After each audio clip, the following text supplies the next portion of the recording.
Hay un hombre de quien Andrés Manuel López Obrador hablaba todo el tiempo. Y no era para criticarlo, era todo lo contrario. Hay un ejemplo a seguir.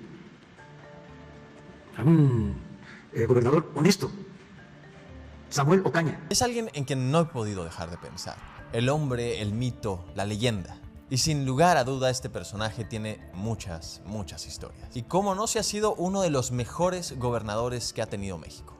Hay que hablar de alguien que marcó profundamente a Sonora, profundamente a México, y alguien cuyo legado sigue hoy en día.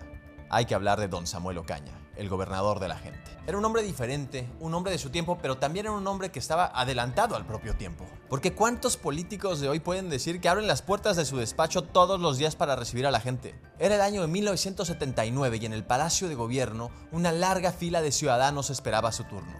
Querían hablar con el gobernador. Y el gobernador los escuchaba uno por uno, cara a cara, sin intermediario. Y porque así era el gobernador Ocaña, era directo, humano, comprometido. Nunca le bastó gobernar desde el escritorio. Lo que él quería era sentir el pulso de la gente, conocer los problemas de primera mano y, lo más importante, darle soluciones a los problemas. Pero ¿cómo se le puede hacer para ser tan humano y tan cercano cuando se gobierna un estado entero, el segundo estado más grande de este país? ¿Cómo se logra esa conexión con la gente en una época sin redes sociales, sin encuestas de popularidad, sin la comunicación como la conocemos hoy? Y pues la respuesta es muy simple. Se nace con ello, se lleva en la sangre. Y en el caso de Samuel Ocaña, la vocación que tenía por ayudar a los demás se despertó desde que era joven. Se despertó desde que decidió estudiar medicina. Todos los grandes líderes tienen un origen, y el origen de Samuel Ocaña comenzó en un pequeño rincón de Sonora. Nació en un pueblo que se llama Arivechi en 1931, un poblado pequeñísimo. Pero ese lugar le dio a nuestro país un hombre con una visión grande. Desde niño supo lo duro que era trabajar. Su deseo lo llevó a estudiar hasta Hermosillo, donde ingresó al internado Coronel J. Cruz Gálvez, un espacio destinado para hijos de militares. Pero Samuel no solamente estudió, sino que también trabajó. Fue obrero en una maquiladora textil donde no solamente aprendió sobre esfuerzo, sacrificio, sino que también se organizó para fundar el primer sindicato textil de todo Sonora. Y después, con esa misma determinación, tomó todas sus cosas, se fue a la Ciudad de México y entendió que tenía un destino mayor.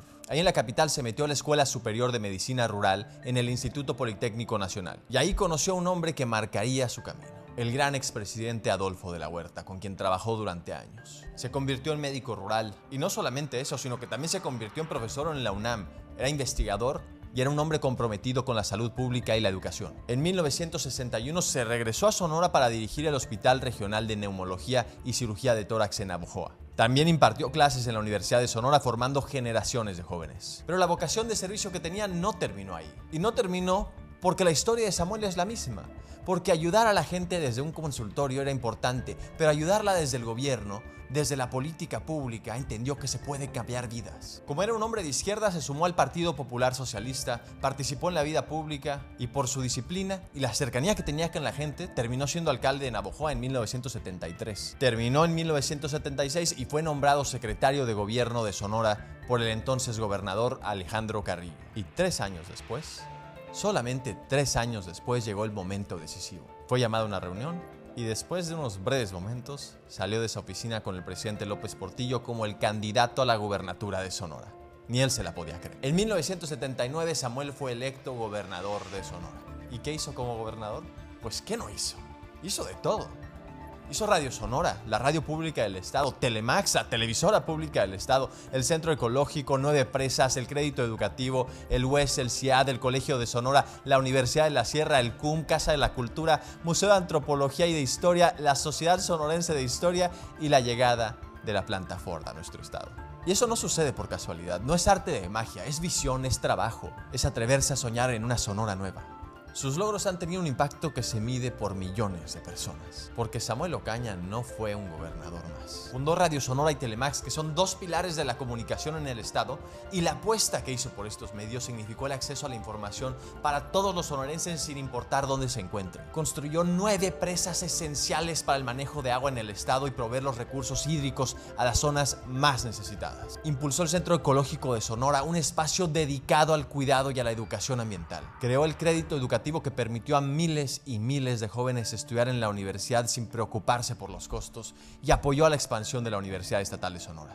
En su gobierno, el CIAD creció y se consolidó como uno de los centros de investigación más importantes de México y no dejó atrás a las comunidades rurales con la creación de la Universidad de la Sierra para que los jóvenes de esas áreas alejadas pudieran acceder a la universidad. Además de la visión que tenía para el futuro económico de Sonora, trajo a la Ford Motor Company al estado y transformó el panorama industrial y generó miles y miles de empleos que hoy siguen vigentes. El legado de Samuel Ocaña es más que una serie de logros, es una visión de futuro, una visión que hoy todavía se vive en cada rincón de Sonora. Y aún después de que dejó su gobierno, jamás dejó de servir.